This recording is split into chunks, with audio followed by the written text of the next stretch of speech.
یې زرداد زوی څومره خوشحاله دی زویه زرداده دلته راسه.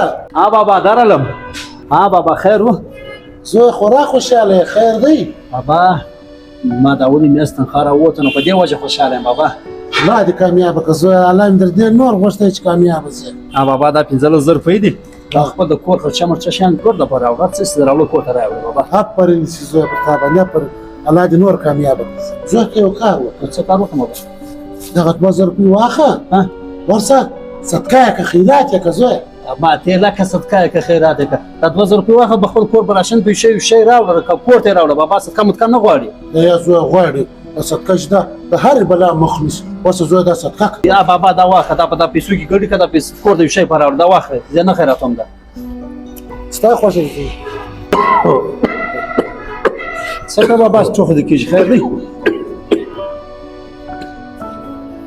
زویه سینه مې ډېره جام ده. هېڅ څه وایه راځه بابا چې ډاکټر ته بوځم. ځه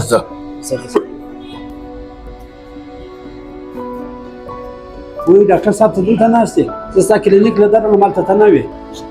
ولې خدای دې خیر کړي څه کیسه ده یاره؟ ډاکټر صاحب دا بابا مې ناجوړه دی، دا مې د ښکاره کول. خدای دې خیر کړي یاره، زه ستا بابا راولم ته کښېنه. خوش بابا د کومه ځای دی په عذاب یې شته په تکلیف یې؟ خوش ډاکټر صاحب برای ماښامه سم دا سینه ډېره جام ده، ټوخه مې کېږي، ځګر مې سوخ کوي، درد کوي. بابا ته ټینشن مه اخله یاره، زه ورته تېشتونه در لیکمه، الله به ګردې خیر کړي.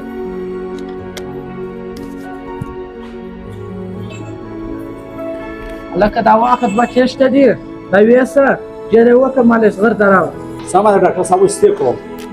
دا یې ډاکټر صاحب رانه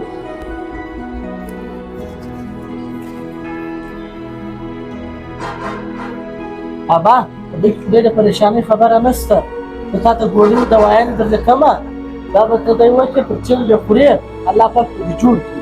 سمه ده ډاکټر صاحب سمه ده، راویلې د ګولۍ دوايي راوړي. هلکه دا واخله، دا ګولۍ دوايانې دي، بس یو بابا ته پر چم ورکوه. سمه ده؟ سمه ده ډاکټر صاحب کور دې ودان. راځه بابا. خوش بابا دا ستا ګولیانې دوايانې دي، ډاکټر صاحب ورو مازې به پټې هم ورکوي، پټې مې مازې خورې بابا. سمه ده زویه سمه ده. دا بیا څو پیسې در راغلې زویه پر دا به بابا 1000 روپۍ د ډاکټر پیسو، 6,000 روپۍ د دوايانو د ګولیانو به جوړ شي. زه اوله ورځ مې درته وویل مال صدقه کوه صدقه کوه، صدقه د هرې بلا په خوله کې لګېږي، د هرې بلا مخ راساوړي. تا د ما هغه نه منله، صدقه دې نه کوله. بابا بس نادان وم خبره نه پوهېږم، بس پیسو انشاءالله خدای کړي ستا نن بعد به زه صدقه کوم که راکوم انشاءالله. زه چاره تنخوا واخلې هغې کې صدقه کوه، دا د هرې بلا مخ نیسي. په خدای کړي بابا زما چې تنخوا مې کور ته راوړله، بس اول مخکې زه صدقه کوم، بیا به نور پیسې زه ورته کوم. په خدای سمه ده ته ورسه اوبه راواخله، ګولۍ به تېر وسې ده خبره. هله زویه